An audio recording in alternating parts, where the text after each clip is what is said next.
Layla. No, I'm not coming home this weekend. Mom, don't send Caleb over to pick me up, I tell my mom as I struggle to push open the office door of Ellie Maid's cleaning service, with the phone wedged between my ear and my shoulder, and my hands full of books and a large cup of coffee. I told you, Mom. Mom, I'm not coming home. Bye, Mom. Mom, I have to go now. Bye. I hang up. Gosh, she is persistent. She wants me home again this weekend, and of course, Kofi's going to be there again. He's there all the time now. So much that I think they should charge him rent. I keep telling her no, but I know she's going to call me up again soon to try to change my mind. I'm trying hard not to be a pushover. What happened last weekend with Kofi just goes to show what a big pushover I am. I've been one all my life. I know this, but I keep giving in, especially to my family. Sarah keeps telling me that I need to grow a backbone. I'm actually thinking of going on a date this weekend. Derek, one of the guys from my class this morning, asked me out today. We made plans to go out a couple of times before, but I kept canceling on him because my mom managed to nag me enough to go home for the weekend. I'm surprised he asked me again after the whole donut cream pie debacle. I need to stay strong and not give in to my mom this time.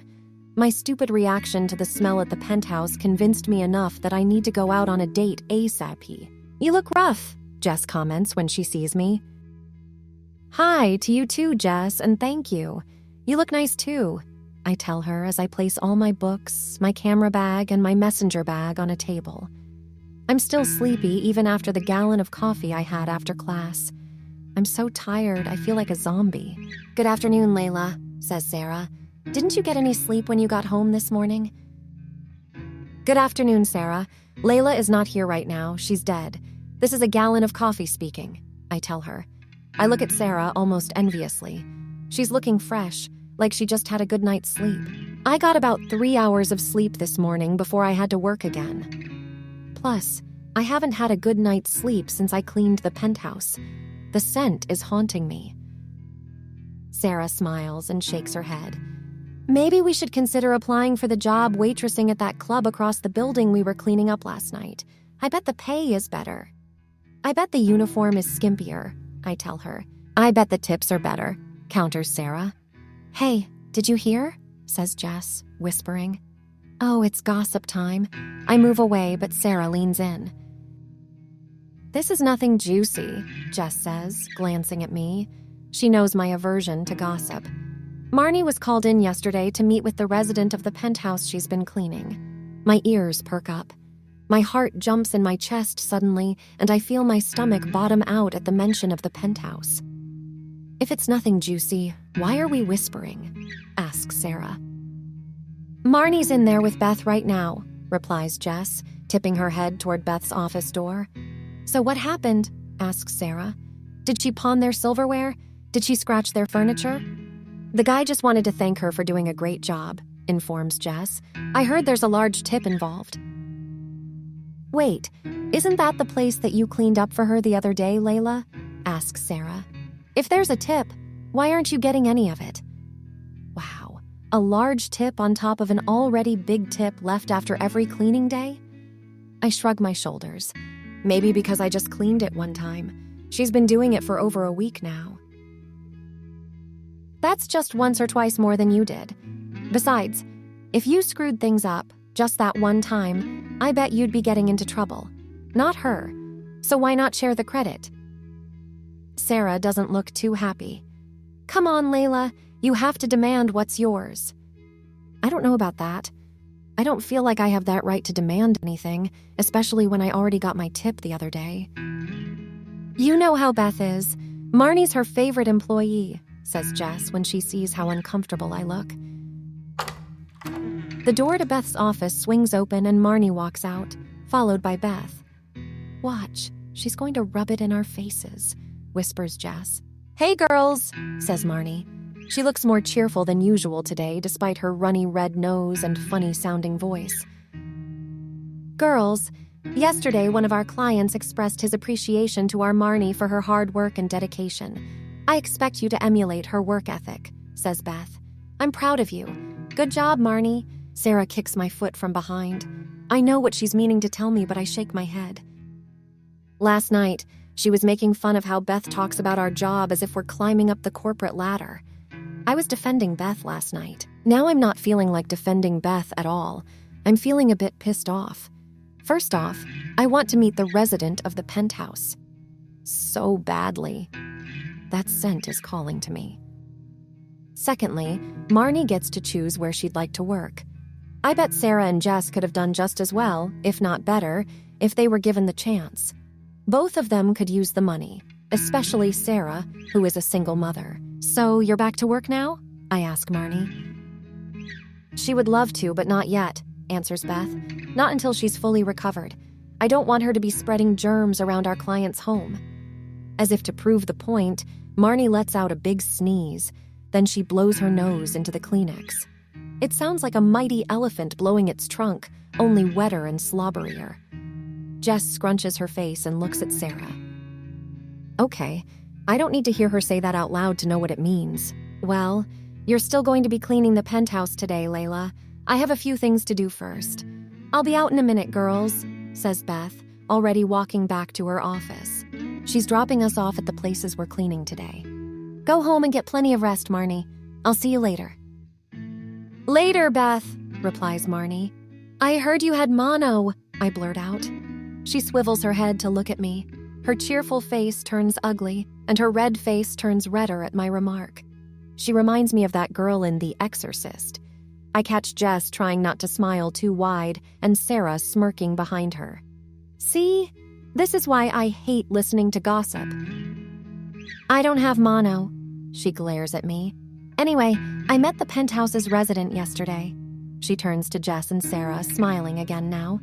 Usually she doesn't smile or talk much to us unless to say something bitchy. You should have seen him, he's so hot. Like off the charts hot. Like, oh my God, he's hot. He must be very rich too, like a millionaire or something. She stops to sneeze again before continuing. I think he's a foreigner. He has this sexy accent, but then again, with a face and a body like that, he could sound like Kermit the Frog and I'd still find him sexy. Unfortunately, he's living with his girlfriend or a fiancé or something like that. Are you sure? You sure it's not his sister? I ask her suddenly. I didn't mean to say that out loud. Marnie gives me a funny look. Of course I'm sure. She came home while we were talking and she's gorgeous. A sister wouldn't be calling him darling and kissing him like that. My heart sinks in my chest and my stomach feels hollow. For some reason, I felt like he was mine. I was hoping that the other room was occupied by his sister or his cousin. How stupid of me. Even if he's single, there's no way a man like that would give a woman like me a second glance. No way. Oh, well, even if he's not single, I'd still climb him like a tree if I had the chance, she continues. No, my memory didn't exaggerate the amazing scent that I smelled yesterday.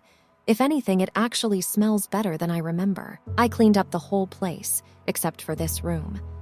I've decided to clean his bedroom last because that amazing scent is the strongest here. I still have a lot to do. I have to clean the bathroom, dust, change the bedding, vacuum the floor. I step in, dragging the vacuum cleaner with me. The deeper I walk in, the more affected I am by the scent. My breathing is labored, my heart is pounding fast, and my stomach is doing somersaults. My body thrums like a live wire. I've never felt so excited yet so at peace all at once. I crave this feeling when I'm not here. My heart is longing for something or someone. I don't know anymore. My brain is telling me that this is crazy, but my body isn't listening. I lie down on the bed. I press my nose into the pillow and take a deep breath. Oh God, that scent. I want to swim in it. I want to immerse my whole being in that scent. Breathing in. Just a minute longer, so calming, so soft. My eyelids feel so heavy. Just one more minute. Something is touching my face. My neck so light and soft, just a whisper of a touch. My whole body hums in pleasure. My eyelids flutter open to look into a pair of bright golden yellow eyes. So beautiful, so mesmerizing, so unusual, so intense, so focused on me. I'm horrified as realization and reality break through my dreamlike haze. I'm in deep trouble. I had fallen asleep in a client's bed. Now I'm still lying on it while having a staring contest with the hot owner of said bed. I'm going to lose my job. No, Beth is going to kill me. I quickly roll away from him, but as soon as I move away, I hear him growl. He growls, dangerous and sexy. It's a raw, animalistic rumble that makes me freeze. It's a warning, and something in me listens. He crawls onto the bed after me with his intense golden eyes locked on mine. He looks mesmerizing, like a predator slowly cornering its prey, and I'm that stupid prey who dares not move a muscle. My instinct is telling me that running away would be bad for me. Besides, he's really hot and smells awesome. Wait, what? Stupid instinct. He crawls on top of me. I gulp loudly as his weight presses down on me. I'm enveloped in his addictive, amazing, masculine smell. I can almost hear my own erratic heartbeat in my ears. My stomach hollows out as if I were on a roller coaster, dipping down from a great height. My breathing is fast and ragged. It's part fear and part excitement.